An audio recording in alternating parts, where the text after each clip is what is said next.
Ndasubiye kubaramutsa mwebwe banywanyi mukurikira imboneshakure yacu ari nayo yanyu Shiramatsiko TV. Ni imboneshakure imwe rudende dushikiriza inkuru n'ibiganiro utaronka ahandi.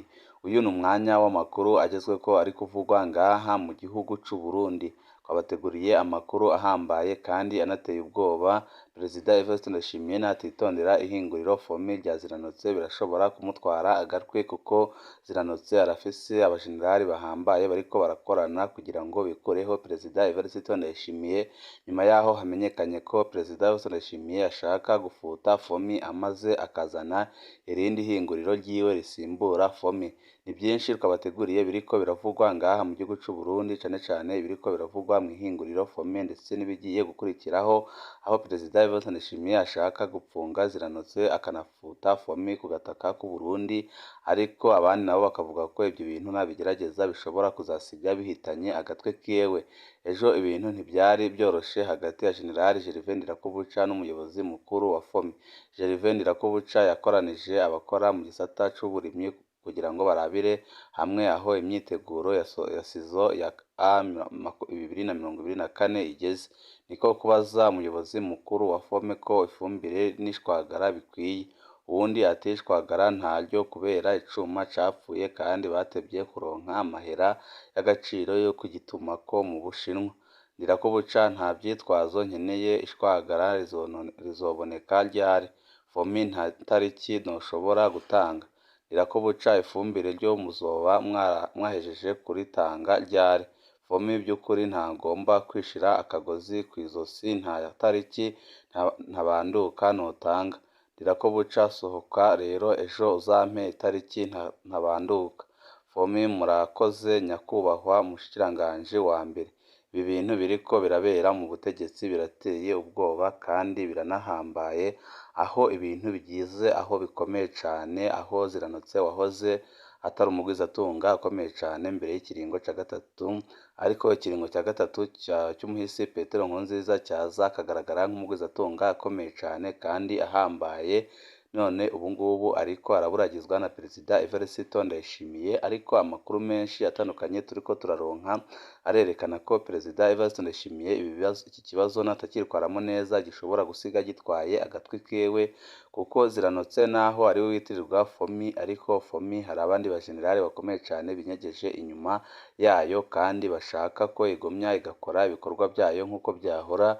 Ibyo byose bikerekana ko Perezida Ndayishimiye natitondera fomi ashobora kuzahura n'ikibazo gikomeye cane, dore ko nawe ariko arashaka gushinga irindi hinguriro rizaza risimbura fomi, ariko abirabira hafi bakabona ko ibyo ngibyo bizashyira iherezo ku butegetsi bwiwe, kuko nagerageza gufuta fomi rwose byanze bikunze abashaka kumugandagura no kumutembagaza bazaba babonye ikibamufasha, kuko bazamutembagaza byanze bikunze. Ariko ibyo nabyo bikaza biba impamvu ituma igihugu c'u Burundi kitazigera gitera imbere, kuko urongoye igihugu wese azashaka guhindura ibyo asanze kandi agashaka gusambura ibyahahoze.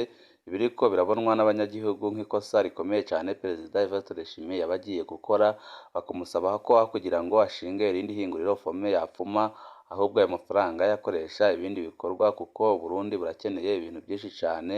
Ahubwo we ibintu ariko arakora byo gushaka gusambura fomi ni ibintu bishobora kumuta kuw'amazi, kuko fomi naho iboneka ko ari Ziranotse, ariko irafise amaboko menshi cane akomeye mu butegetsi bwa Perezida Ndayishimiye.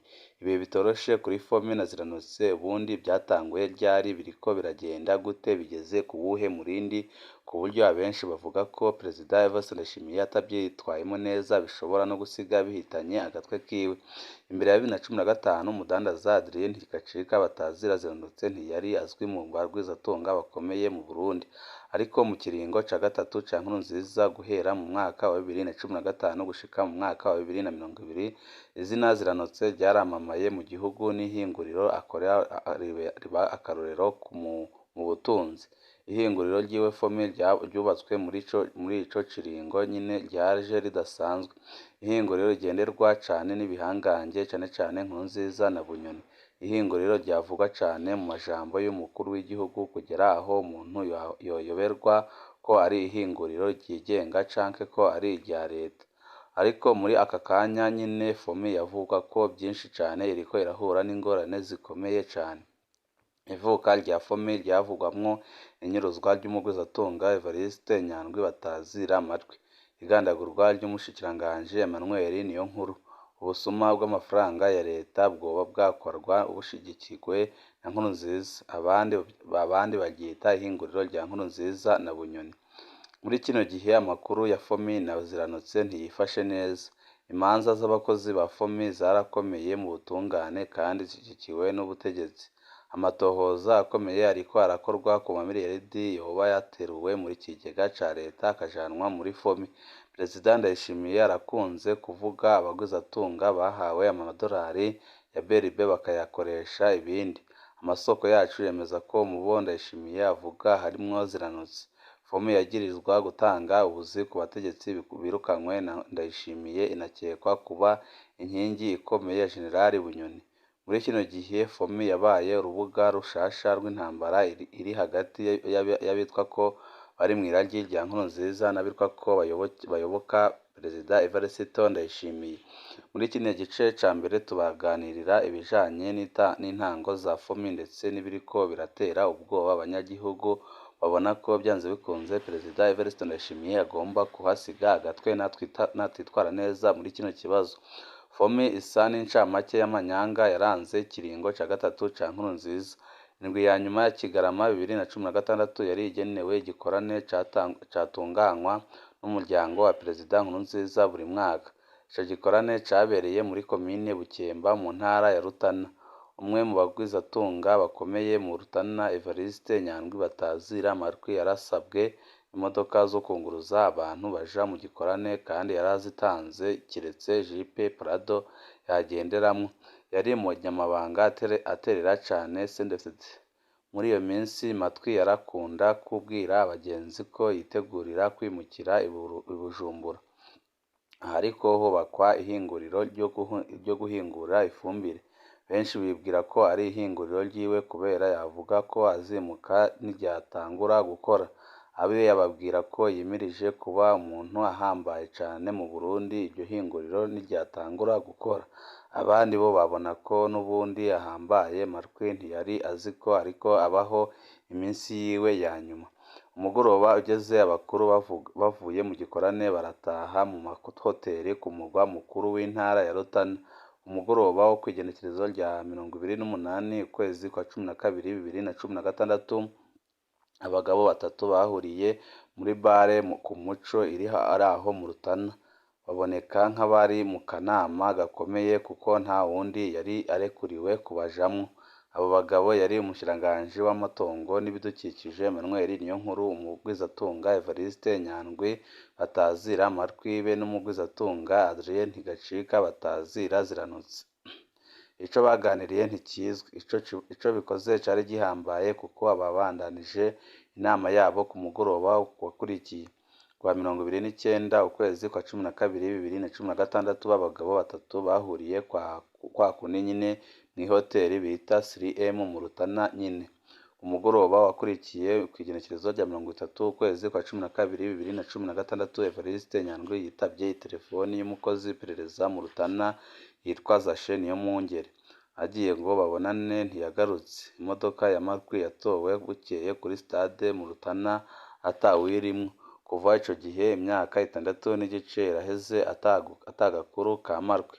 Amatohoza ndondeza yerekanye ko Matwi yanyurujwe na bamwe mu bacungera Perezida Nkurunziza ufitekanije n'utwara iperereza mu Rutana Jovic Shahayo. Igikorane ca Nkurunziza carangiye kwa 31 ukwezi kwa 12 2016. Uwo mugoroba nyine umushikiranganji Emmanuel Niyonkuru yaciye araswa atashe ku rugo iwe mu gisagara ca Bujumbura. Gutyo mu migoroba ibiri yakurikiye za nama zo mu Rutana babiri muri bamwe batatu bazibayemwo baba barakuwemwo, hasigara Ziranotse wenyine. Abagabo batatu baba bari baganiriye ibijanye n'ihinguriro fomi ryariko rirubakwa. Ntawe uzigera abimenya na rirya atamatohoza y'ukuri yakozwe kw'inyuruzwa rya Matwi n'igandagurwa rya Niyonkuru. Uwundi yahavuye yicwa muri Ntwarante 2017 yabaye wa mukozi w'iperereza yahamagaye Markwi imbere y'uko anyuruzwa. Yari yitwa Zashe Niyomwungeri. No ngaho nta matohoza yakurikiye. Fomi yo yabandanije kubakwa umukuru w'iperereza w'ico gihe Etienne Ntakarutimana akaza araja gufata amasanamu y'abakozi bayubaka, maze bitangaza benshi bakibaza iyo ajana ayo masanamu. Ziranotse yahavuye araba umuryango wa Matwi arawusubiza amamiliyoni yavuga ko yasigiwe na Matwi be n'ikamyo yakoreshwa mu bikorwa byo kubaka Fomi. Muri 2019 ihinguriro Fomi ryaruguruwe kandi rirakora cane. Fomi ihingurira ridasanzwe. Mu ijambo ryo kugurura Fomi muri Nyakanga 2019, Perezida Nkurunziza yaravuze ko ari ihinguriro rihambaye rigira kabiri mu Burundi havuye Bralud. Perezida Nkurunziza yaragabishije uwo wese yohirahira ngo ahungabanye iryo hinguriro. Mu majambo yagiye aravuga mu nyuma, Fomi yarayigarukako kenshi cane. Ibyo rihingura bikavugwa mu byaranguwe na leta yiwe. Wumvirije amajambo ya Nkurunziza wayoberwa ko Fomi ari ishirahamwe ryigenga canke ishirahamwe rya leta. Aho niho havuye ko benshi bibaza ko Fomi ari ihinguriro bwite rya Nkurunziza. Amezi 4 imbere y'uko Fomi yugururwa, icesi yagendewe n'umushikiranganji w'umutekano Guillaume Bunyoni. Ntivyari bimenyerewe ko uwo mushikiranganji agendera amahinguriro. Navyo vyatumye benshi bibaza ko Bunyoni ashobora kuba ari muri bene iryo hinguriro na rirya yavugwa mu bunyonyezi bwinshi no kwihagira ibisata by'ubutunzi. Fomi ryari ihinguriro ridasanzwe. Amafaranga y'igihugu agenewe kugura ifumbire yaja muri Fomi. Ku mwaka ni amamiliyaridi menshi agenewe ico gikorwa. Ubutegetsi bwa Nkurunziza bwarondeye ko naho amakungu yari yafatiye ibihano leta yiwe, amafaranga yagumye atangwa n'amakungu ajanye no gufasha abarimyi, nayo nyine aca aja muri Fomi kugura ifumbire. Intumbero yindi ya Fomi kwari ukurondera ingene haboneka amafaranga mvamakungu mu gushora ifumbire mu bihugu bitandukanye vya Afurika, mu gihe henshi atahinguriro nk'iryo bafise. Ni muri iyo ntumbero kumbure Nkurunziza asigura impamvu amajana n'amajana y'amamiliyaridi y'igihugu yoba yategurwa avanwa muri BRB akajanwa muri Fomi. Fomi yatanguye ibonekesha ko ifise uburyo budasanzwe. Abayobozi bayo bahembwa amamiliyoni menshi ku kwezi. Mu gihugu cose harakwira amakuru ko umukozi wa Fomi aba ahembwa neza. Ariko sibyo iyo bigeze ku bakozi bato bato nk'uko tuza kubibona mu gice ca kabiri cy'iyi nkuru. Fomi yahavuye ibyara igisata cayo muri Tanzania. Iruhande ya Fomi, Ziranotse yaranatanguje ibanki Bekabu be na Assurance Nkinzo.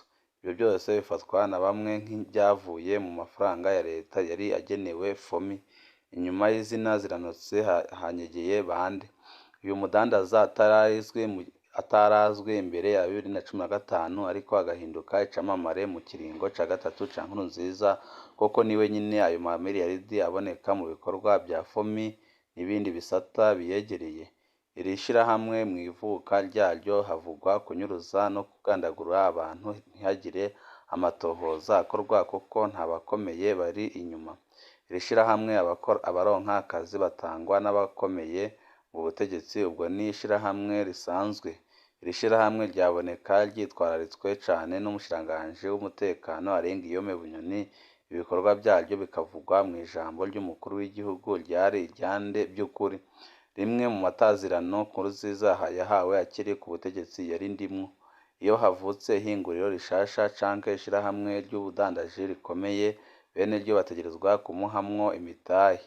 Bamwe baramugabira iyo mitahe, ahandi wenyine yarazana amafaranga agagura imitahe. Guha imitahe umukuru w'igihugu n'abandi bategetsi bakomeye bikorwa n'amashirahamwe aba ashaka gukora atakiyakomakoma, naho yanakora ibitajanye n'amategeko, akanarondera ko leta yabera umukiriya mukuru. Fomi nayo nyine iboneka gutyo. Abategetsi bahambaye bayigizemwo imitahe, ica ihabwa amafaranga y'igihugu bitagoranye. Leta inayibera umuguzi mukuru w'ifumbire. uretse Perezida Nkurunziza tuza kugaruka ko mu gice ca kabiri uwundi mutegetsi avugwa ko afise imitahe ikomeye muri FOMI ni General Guillaume Bunyoni. Hari n'ikinyamakuru canditse ko abo bagabo batatu Petero Nkurunziza, Guillaume Bunyoni na Ziranotse bari bafise umugambi wo kugura ihinguriro ry'isukari Sosomu, ariko byose bikitirirwa Ziranotse. Haravugwa ayandi mazina nka Joseph Butore, Guillaume Rurema, Domitien Ndihokubwayo boba bari bafise imitahe muri FOMI. Abo bose kandi nibo batwara inzego zagize uruhara mu kungena amahera ya leta yaja muri FOMI. Umushikiranganji w'ikigega ca leta Domitien Ndihokubwayo niwe yayatangira uruhusha. Umushikiranganji w'uburimyi n'ubworozi Guillaume Rurema niwe yafata ingingo zo kugura ifumbire. Uwo tutaronse amakuru amwerekeye kandi yari mu bari mu kibanza cerekeye FOMI ni General Gabriel Nizigama batazira Tibiya, kuko nk'umuyobozi mushikira mu biro by'umukuru w'igihugu yari afise ijisho ku kungene amafaranga asohoka muri BRB. Uwundi mutegetsi avugwa ko yari afise inyungu zikomeye muri FOMI ni Colonel Alfred Innocent Museremu. Uyu nawe avuga ko afiseyo amakamyo arenga 115 ajejwe kuguruza ifumbire. Kimwe mu bintu bitangaje ni ingene aba bategetsi nka bose bavugwa ko bari bafise imitahe muri FOMI bahawe amabanga akomeye mu ntango y'ubutegetsi bwa Perezida Ndayishimiye kandi bashinzwe mu bibanza bibandanya gukingira FOMI. Abashikiranganji bose bakora mu bisata byerekeye FOMI bagumye mu mabanga yabo inyuma y'urupfu rwa Perezida Nkurunziza. Iki ni kimwe mu byerekana ingufu FOMI yahora ifise mu Burundi. Ingufu ziriko zirasambuka kuva General Bunyoni abogojwe mu kibanza c'umushikiranganji wa mbere akanapfungwa. By'ukuri naho havugwa cane Ziranotse, inyuma y'izina ryiwe hariyo ibihangange bikomeye cane mu Burundi. Ibyo bihangange biri mu bahanganye uno munsi na Perezida Evariste Ndayishimiye, mbere bikanavugwa mu bitwa ko bari mw'iragi rya Nkurunziza. Aho ntawakwibagira ko imbere y'uko Nkurunziza na Bunyoni bamera nk'abigaruriye FOMI hariho abandi batwigwizatunga bari barafatanije gushinga FOMI ariko bakigizwayo. Turabica ko mu gice ca kabiri. Ikiringo ca gatatu ca Nkurunziza caranzwe n'amabi menshi arimwo kwica, kunyuruza abantu bakaburwa irengero, kwiba amafaranga y'igihugu, kwigarurira ibice bitari bito by'ubutunzi bw'igihugu. Nk'uko tubibonenye muri kino gice ca mbere, ibyo byose biraboneka mu nyubako ya FOMI. Mu gice ca kabiri turaza kubona ingene Perezida Ndayishimiye ariko arageza kunigana na FOMI ku bibazo bijanye n'amafaranga ya leta yagiye muri iryo hinguriro. Ikibazo kitoroshe gishobora no gutwara agatwe ka Ndayishimiye, kuko benshi bariko baramuhanura ko yareka kugenda kuri FOMI kuko birashobora guhitana ubutegetsi bwiwe. Ni ngaha duce dusozerera amakuru twakabateguriye ariko aravugwa cane ngaha mu gihugu c'u Burundi. Wifuza kuzajya uba mu mbere bashirwa n'inkuru n'ibiganiro bene nk'ibi, ico usabwa nta kindi vyanda kuri sabone kugira ngo uko dushizeho amakuru n'ibiganiro ujye uba uwa mbere mu gushikirwa nabyo. Ibihe byiza nibyo ndabipfurije.